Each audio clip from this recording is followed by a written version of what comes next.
Hi, my name is Dr. Evan Wilhelms, and you know me from elsewhere on this channel. My name is Dr. Rachel Sumner, and you also know me from elsewhere on this channel. And we know each other from graduate school, because that's how we became doctors. What we're doing in this video is talking about our racial identity in particular, because we are both white. Mm-hmm. This idea came to me when NPR's Code Switch team has a new podcast. Their first episode was about whiteness. Someone in that episode said, do white people ever just sit around and talk about this? I think they were getting at like this idea that race is something for people of color and white people are somehow excluded from it. And I think there was even more recent evidence you may have seen this week. Pew just came out with a study that like the vast majority of white people neither post nor see on social media content about race. And that's very different from the people of color who they included in that study. And so I think if you use social media as like a mirror for people's real life interactions, right? It's like, this is just not something that white people are engaging with in the same way, even though there are plenty of opportunities to, because people are talking about race in the news all the time. For a lot of white people in the United States, it would be very easy to go through your life and not cultivate meaningful relationships with people of color, like just because you don't see them that often, just because, like you said, of the way like neighborhoods happen, or like, you know, my college experience, like predominantly white college, right? And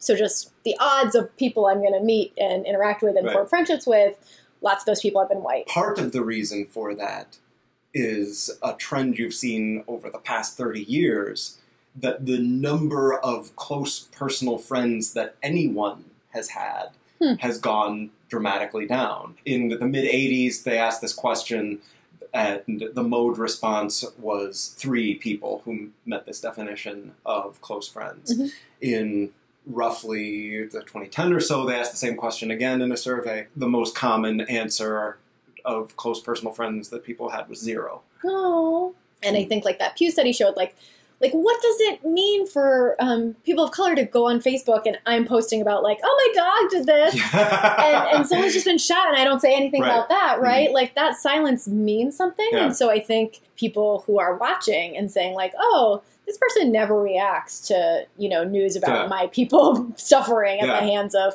you know, systems in the United States, like they might be fine with it. And, but like you said, sometimes maybe you're silent because you're listening and, you know, it's like, you know, trying to figure out how people feel about this, like how we can be helpful and effective as people also working towards justice, right? I'm happy to be told what to do in this situation, right? By people who, you know, have more experience, more invested. I mean, it does matter what you say, but it also matters that you say something. And like being silent, even if it's because you're listening, is also sending a message.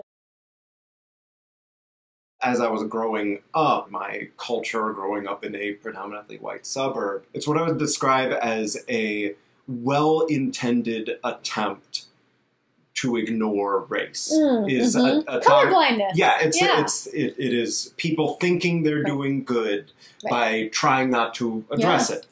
When I was a kid in like 1991, I loved MC Hammer. That's embarrassing for you. But and I was also listening to Bill Cosby comedy, and at the time, it was not a thought of I'm specifically participating in a black element of culture. And, you know, although this is at the age of 10 or so, I was participating in this blind attempt at colorblindness. A line that O.J. Simpson... I'm not black, I'm O.J. He would say, I'm not black, I'm O.J. And at that young age, I kind of had that, oh, this person isn't black, it's Bill Cosby. I think one of the reasons that the Code Switch people said, do white people ever sit around and talk about this, is because you see a lot of conversations about race with people of color in, you know, like the media or just whatever. We assume in the U.S. there's plenty of studies showing that like white is seen as kind of default American, like prototypical American. Imagine they're white. Hopefully that's changing because the country is changing. You and I have talked before about that experience of being the default. There was a point at which you recognized that. I was 22 when I realized that like I was white and that had affected the way that I live my life in America.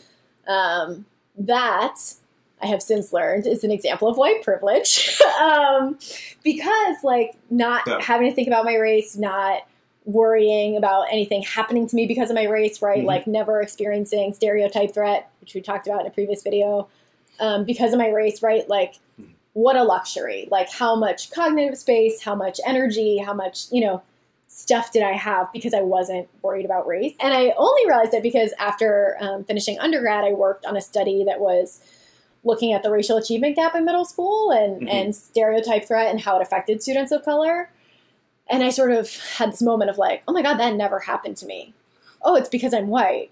Oh, it's because I'm white in America, right? So that was 8 years ago, right? And I've done studies on race since then. Like this is something I think about pretty regularly and often like intentionally. It still feels new, and I still feel like, you can tell, right, by my delivery, like I'm not totally sure what to say or confident in what I'm saying. And sometimes I don't know if that's just because I have relatively less practice, right? Like this is something I've been thinking critically about for about 8 years as opposed to I've been alive for 30, right? Yeah. Or is it because I'm white and like I feel still like I could never be an authority on any issue of race because I'm white. There's lots of studies on white people talking about race with people who are not white and just floundering, right? And also trying to not do it. Like there's a great study. Also trying to not talk about it at all. Right. Okay. So there's this great study by Sam Summers where they had people play Guess Who, right? There are some distinguishing characteristics. Some people are wearing glasses. Some people have short hair. Some people have blonde hair. Some people have black hair. Yeah. And some people are white and some people are black in the game. White people would be like, does your person look like they prefer even numbers? Like, they just didn't want to, they would say anything other than, like, is your person white? Is your person black? Like, they just wouldn't use race, even though it was one of the clear, like, very few distinguishing characteristics for these people that were trying to guess. Half the people in this game are black, half are white. I will ask you about any other distinguishing characteristic, but I don't even want to acknowledge that, like, race is a thing that differs between people, even these little people on the Guess Who cards. I imagine one of the manipulations in the study was who the opponent is, the race of the person they're playing against. And do you know if that changed the direction? It did. I can't remember. I remember one thing they did was when a white person was playing with someone who's black, they manipulated that person was a Confederate, so they were part of the study, and they manipulated whether they had mentioned it first. I'm white, my partner's black. If they ask about race first, then I feel more comfortable doing it. But if they don't bring it up, I think that's what it was. Some psychologists who study race sometimes look at, like, we've talked some about, like, the negative aspects of being part of some groups, things like stereotype threat. There are also some positive parts, so, like, feeling great about your group, and, like, I get strength from being part of this group, and I'm really proud to have this as part of my identity. There's no existing measure for that with white people. Something that isn't the absence of a negative. Yes, Because there are lots of things we can point to of, like, I've never had to face this sort of scenario with a police officer or face this kind of discrimination. Haven't been followed in a store, and I think my reaction was like, no, because I don't feel connected to other white people in a way that makes me happy, like just because of our group identity, right? Like my family's white, I like them. But I think there is that element of like, there are so many benefits, but we are not supposed to be psyched about them. There are people out there who are super psyched about being white. Right. And they're in the KKK. Or they're just like your neighbor, right? Yeah. Like they're just like quietly being totally fine with things as they are. Right. I have, as an adult, kind of rediscovered that I'm German. And I've found things to really like about that, which for me is like existentialism, sausage, and organization. And later Right. And I think it's so interesting that your example of the thing you have recently learned to like about being white is not at all related to America, right? Like it's in fact a different country. And so, but I think like a lot of the explanation for why people don't want to have this conversation in the US is because it's always like, oh, slavery. Like we've created these systems that advantage us and no one else. I benefit from these systems now, but I would rather have equal systems, but that's not where we're at right now, and so I'm not going to be psyched about being white in America. So anyways, I can see why it's maybe not easier, but just definitely how things about your German heritage readily come to mind to be psyched about, and not necessarily like American. What do you think about All Lives Matter? Yes, we want all lives to matter. They have been systematically not mattering for some time. Saying that specifically that they do in this context is hurtful to those who have been, whose lives have been plainly not mattering for years, and aligns yourself with others who sometimes are willfully enforcing that.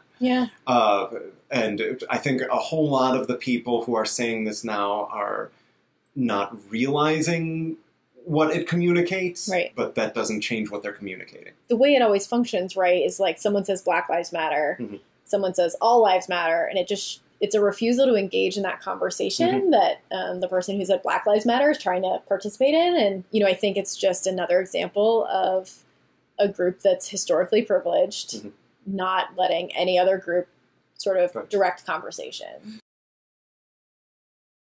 I think one of the things you can look to understand how people are talking about it is the distinction we were making in the last video between explicitly held beliefs and implicit biases. A whole lot of white people check their mind for their explicit beliefs and think like, do I hate black people? No, I do not hate black people. I think one of the things we see a lot in the news is fear reactions. Police officers have cited as part of their decision-making, like, I was afraid of this person coming toward me. And, you might not realize it, but if that person was white, you wouldn't have felt that same degree of fear. When they check their mind for those really explicit racist beliefs, they don't find them. And so they think, oh, I can be neutral. I can say, like, everyone is equal because I don't believe that anyone is specifically better than anyone else. This is the problem with colorblindness, is the colorblind attitude is like, race doesn't matter. I don't see race. And when you say that to someone whose life has clearly been affected by race, you're just not augning their reality. And in that way, it's harmful. And, you're not treating them with respect. And they're saying, this matters. And you're saying, no, it doesn't. Can't possibly matter. It doesn't matter to me. It's like, lucky for you. Like, I think that is one of the things that we as psychologists can spend a lot of time focusing on, because I think it is that gap between knowing what's going on in one's conscious mind. One's intentions. Because I think, like you said, too, a lot of this is well-intentioned and, And when people don't have to deal with the unconscious effects of it or the systematic effects of it. Then they can never be, like, their own experience can never be informed by that. And they're not taking the time to listen to people who are saying, this is true for me, and updating their understanding of, like, how the world works accordingly.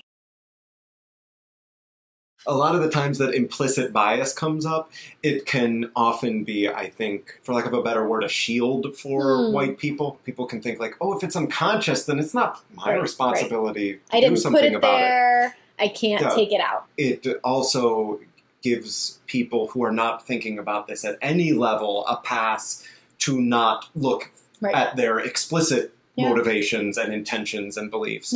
I don't want the discussion of implicit bias to get in the way of people actually looking at their explicitly held beliefs and intentions. But you can't address the whole problem without it also addressing the implicit effects. I've heard that implicit bias training is a good gateway to bigger conversations about race. And the thing that I've heard, but I don't think I've seen any studies on this, is that police officers are much more amenable to, like, implicit bias training at first, because the message is not like you're a racist and you're behaving in racist ways. It's like, hey, look, people's brains have these associations. You're a person, so you probably have them, right? Like, just because you've been in America and you get exposed to a lot linking, like, criminality to black and brown people. So it's not about you, but you have to know that this is true for you, right? Like, you didn't mean to do this, but it's probably true that you have these associations and they can affect your behavior. And so it's important for you, the things you can do is be aware of how they might be affecting your behavior. And that's a much less threatening message than you are going to shoot a black person because they're black, right? And so if it can be used to start that conversation, fine with it. But like you said, like, wouldn't want it to be used as a shield of, like, I'm not responsible.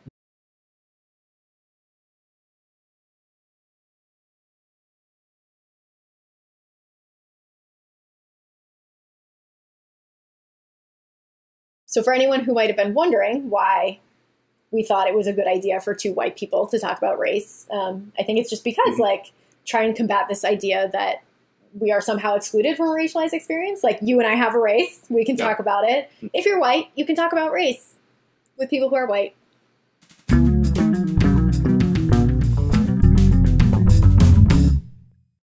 This conversation isn't as fluid as other conversations that you and I have had, I think, for some of the reasons we talked about, right? There's just, I think you and I were... Also, we have a camera on us. We have a camera on us, which is kind of awkward. My dining room table is in my living room. I don't know.